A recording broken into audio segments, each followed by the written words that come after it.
This is a video review of Carson, and we're going to take a look at Carson's delivery here in slow motion and break down his delivery in about 5 different positions and take a look at some things that he's doing really well that we've been working on together, and then some things that we'll continue to work on and try to improve to make Carson a more powerful pitcher and basically let him take advantage of his size and let him really get down the mound and extend really well. So starting off here, one thing that we see right away, that I see right away, is that Carson's glove is positioned in a way that it's a little bit easy to see in there and see what he's thrown. So we want to move that glove into a more upright position to make sure that the third base coach isn't going to be able to see in and let the hitter know whether Carson's throwing a fastball or some sort of off-speed pitch.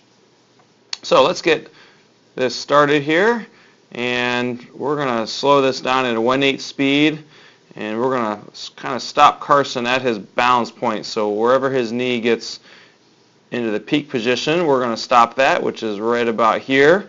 And the one thing that notice here is Carson's knee rotates just a little bit too much back. We want to bring that knee back and basically coil the hips just a little bit. Carson's doing this just a little bit too much, so we maybe want to come more to this angle.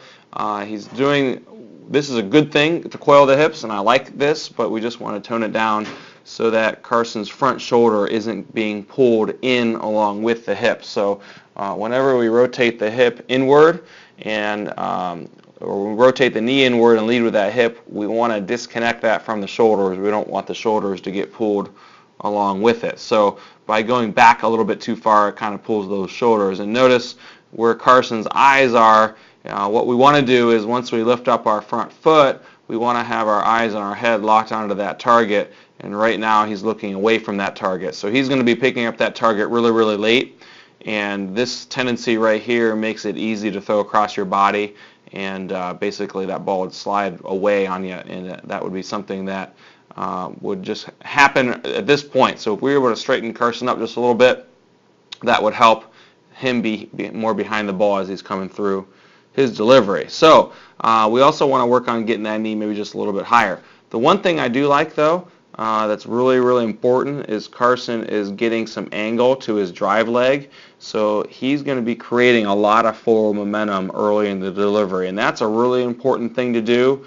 A lot of pitchers come straight up in this position and they don't create the momentum that they could until much later in the delivery. So this is a really good thing and probably the most important thing here that Carson's doing. All the other things are just little and quick changes that we can make within his delivery. So let's kind of draw another line, and this line is right on Carson's front hip, and we're going to see how early that front hip gets moving, which it is quite early in his delivery, which is a good thing. So let's kind of zoom in on that and go through here and look at that right away. Just a couple frames, that hip juts out, and he's leading with that hip really well. Like I said, we could still do that without coiling that lower half so much. And the other thing here is Carson kind of dips a little bit, so his chest is kind of leaning in toward the camera a little bit. We want to try to stay as upright as possible to take advantage of the height advantage that Carson has. So another little thing there that we can work on that's fairly minor. So let's watch that hip continue to move forward, which is good, and Carson's getting into the drive position, and he's really starting to drive off the back leg and accelerate his body toward home plate, and he does that really well and creates a lot of power from this point. So let's continue going until we get to our power position, which is right here. And one thing that Carson's doing really well is he's opened his front toe, he's starting to open his hips, and his shoulders are still closed, and his alignment is very good. So his shoulders are in the straight line, as well as his feet are in a straight line toward home plate. So direction-wise, we're doing really well here. And the hips are starting to open before the shoulders. That's an advanced move called hip-to-shoulder separation. And it's basically pitchers that do that tend to throw harder than pitchers who don't. So that's a really good thing to see that. And we're going to see those hips continue to fire open here over the next few frames. And you can see right now he's starting to rotate his hips toward the plate. The glove is tucked and that arm is laying back. And this is basically a tendency of high velocity pitchers, especially pitchers we look at the big league level.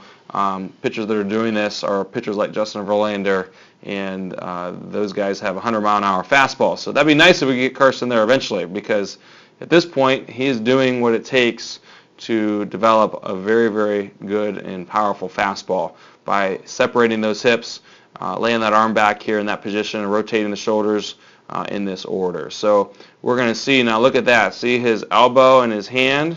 That looks like that would cause an injury. That's not. That's basically flex in the arm. Carson's very flexible, so only pitchers that are very flexible can do this. Again, that's basically a tendency of high velocity pitchers to be able to have a very flexible arm. So even though that looks painful, it's completely natural. And we're going to see that arm flex forward and get really, really well extended. So things here that look good is that Carson's angle to his back is very good. His back is flexed forward toward the plate. His knee is, or his chin is past his knee, so he's getting extension, and his back foot is still connected. So the three major things we look at in this position, Carson is doing all of those quite well.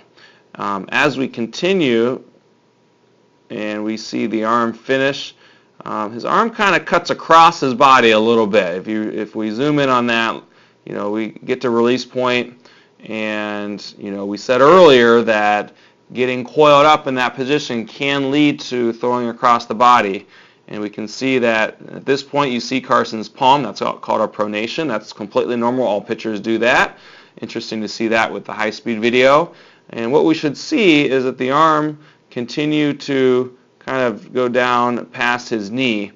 And his arm kind of cuts across a little bit too much. I would like to see the arm continue down past that knee a little bit more. That cutting across the body can cause that ball to kind of slide away on you. So that is just a little thing that we can work on and just kind of getting that arm path just improved a little bit. Overall, though, the mechanics that we see here within this delivery are really good. The main points that what we're looking for to see are all very, very good. A lot of this stuff is very advanced too. So it's good to see Carson's mechanics so solid here at this point. A couple of things we'll work on is kind of that coil, and then as Carson finishes right there, we're going to kind of work on getting those hips to fire even more, just so we can turn the energy he's creating forward into more rotational energy. But these are little things. I've been working with Carson for a while, and we've really worked on toning down some of the things he does in his delivery so it's kind of more smooth. And this video shows that he's doing that. And we got a couple extra things to work on, but the core of what's important when it comes to creating a lot of velocity and getting extended well, he's doing well. So it's good to see that.